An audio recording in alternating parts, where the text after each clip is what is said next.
Dari dunia yang ada sekitar tipuan kan. Padahal aku sudah mengasih tahu bahwa semua yang ada di sini ini semuanya hanya main-main dan senda gurau. Kehidupanmu itu adalah kehidupan yang main-main dan senda gurau. Nggak ada yang serius kok. Yang serius apa? Nggak ada. Semuanya main-main dan semuanya akan berakhir. Kalau tadi itu Abdul Qadir Al-Jalani untuk menghilangkan atau membersihkan hati kita dari cinta dunia dengan cara membayangkan tipu daya dunia, mentertawakan, menghancurkan. Saya mungkin bisa menyampaikan dari sisi yang lain bahwa pertama kali bahwa kehidupanmu di dunia ini kontraknya terbatas singkat. Ada awalan dan ada akhirnya. Engkau tidak akan selamanya tinggal di sini. Apapun yang kau telah kumpulkan itu semuanya akan kau tinggalkan semua. Jadi kita harus memposisikan harta benda itu tidak lebih hanyalah sebagai fasilitas. Ketika sudah selesai masa jabatanmu, ya harus diserahkan kembali. Dan LPG-nya Dipertanggungjawabkan. Iya. Ketika mobil dinas itu kamu pakai buat ke tempat-tempat yang kotor-kotor, nah nanti GPS-nya itu berbunyi di sana di setda kan gitu. Loh, ada apa ini Pak Kadis nih main-main ke situ ke Golonggong nih. Umpamanya bukan jago ya, makan jago. Ya kan semuanya. Ya, jadi artinya bahwa kita melihat dunia itu satu, pertama jangan pernah merasa memiliki. Itu hanya hak guna pakai. Yakin enggak? Saya punya bukti kuat yang tak terbantahkan. Apapun yang nantinya harus dikembalikan itu bukan milikmu. Masih nggak yakin juga? Apapun yang namanya kekayaan yang kau miliki, kalau suatu ketika harus ditinggalkan, itu namanya main-main.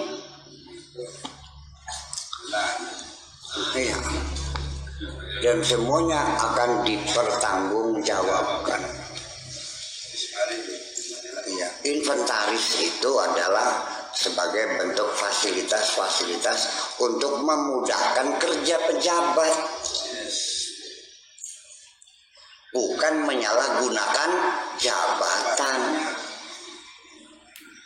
Ternyata kamu ini di mata Allah koruptor semua kamu nih. Makanya jangan ngejek-ngejek koruptor terus-terusan. Kamu juga koruptor. Apa betul fasilitas itu kamu gunakan sebenarnya? Ya wis.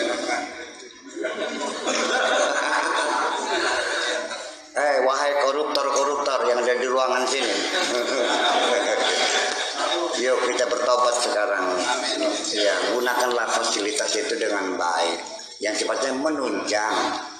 Ya kan, menunjang tugas kamu. Iya, dikasih mobil. Ya untuk ngantar jemput anak-anak sekolah, buat pergi kerja, ya kan? Buat ngaji, apalagi kan gitu.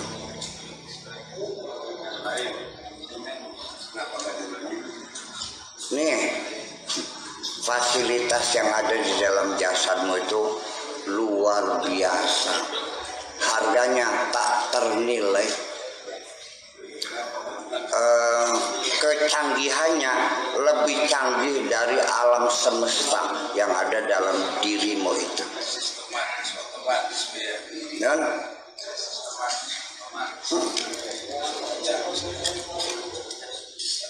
semuanya sangat otomatis kerjanya. dan sistem sensor. Ya, very sophisticated, artinya sangat canggih.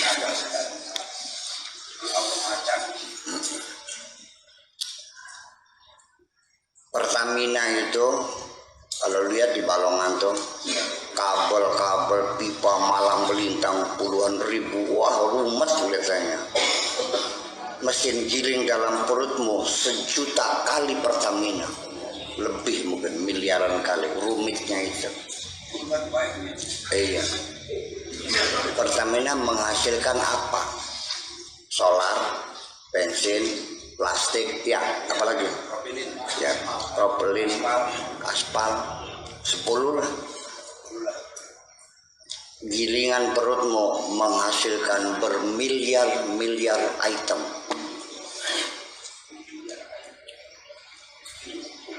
Percaya nggak? Ngandel bae biar aku. Ya iya.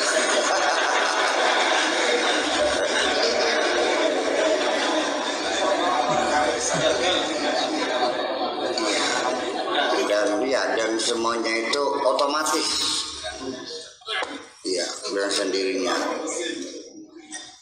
Karena kamu terima beres. Karena yang bekerja itu akal bawah sadar, akal tidak sadar yang bekerja, yang mengendalikan akal tidak sadar. Akal sadar kamu ya mau ngaji, baca kitab, minum kopi, ngisap rokok, nyalakan korek, kacamata, yang itu yang ya itu aja. Nah, jadi nanti pada akhirnya semua itu akan bekerja berbeda antara al-aql wa'yi dan akal la-wa'yi, akal sadar dan akal tidak sadar itu. Semua peristiwa yang kamu lihat, kamu dengar, kamu rasakan, ditipu orang, dimuliakan orang, dihina orang, semuanya itu jatuh dari mobil, tabrakan, semuanya masuk dalam ruang data, terdata semuanya. Iya, itu ada di ruang akal bawah sadar itu. Dan data-data itulah yang membentuk perilaku kamu itu. Iya, makanya bagaimana kita mengolah data gitu. Ya kan? Maksudnya manajemen apa itu? Ya manajemen. Ya bukan kalbu dong, akal ya.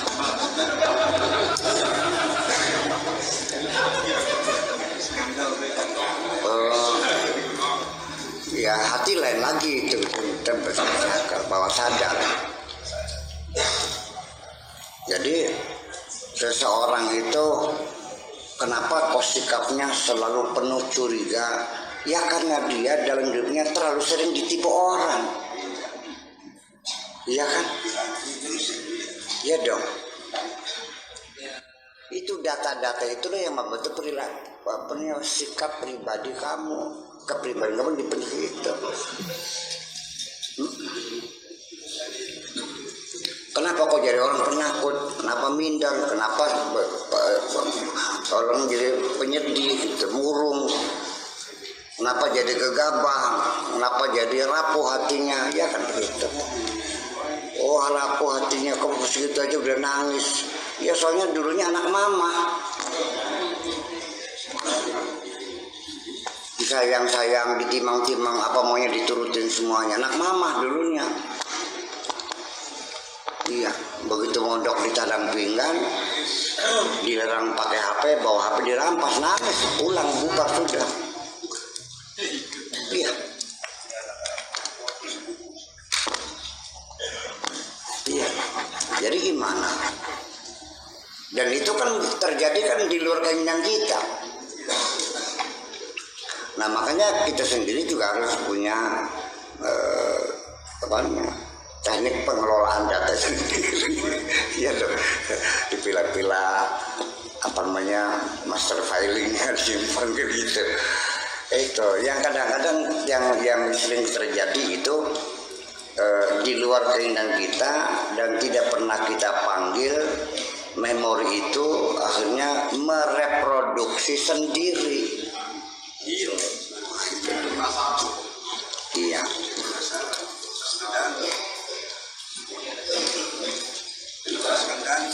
Iya. Dan seringkali rasa takut kamu itu akan takut menghadapi sesuatu itu sebetulnya tidak ada makhluknya mah. Itu dicipta oleh pikiranmu sendiri.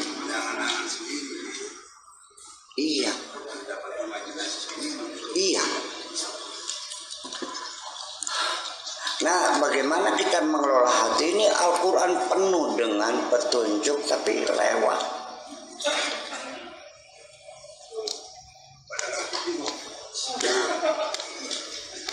Inna nafsala ammaratun bisu. Nafsu itu selalu ngajaknya nggak bener aja, ngajak saja. Jangan gitu. Wa ma ubari'u nafsi. Aku tidak bisa melepaskan nafsuku. Inna nafsa la amaratum bisu. Nafsu itu selalu ngajaknya jahat saja. Illa ma rahimah rabbi, kecuali yang disayang oleh. Jadi supaya kita itu mengurangi kejahatan, kita bangun kasih sayang kita, dipaham-paham baik. Ya goblok nutuk sih Rob.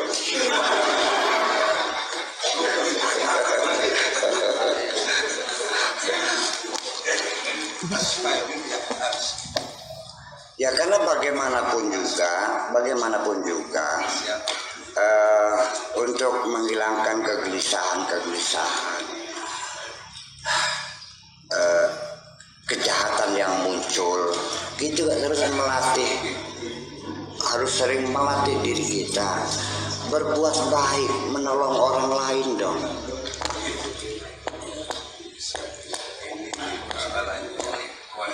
Iya, sampai nanti kamu akan dapat merasakan kebahagiaan tersendiri ketika engkau bisa menolong orang lain. Kalau setelah menolong kamu kecewa, berarti kamu masih gagal. Sampai kapan? Sampai kamu merasa senang menolong orang lain. Jadi kebahagiaan yang sejati itu bukan hanya kamu merasa bahagia, tapi ada bagian penting yang tidak dipisahkan, yaitu kamu merasa bahagia ketika engkau bisa membahagiakan orang lain. Sebab tidak mungkin kamu bahagia tapi membuat orang sengsara, palsu kebahagiaan. Itu nafsu.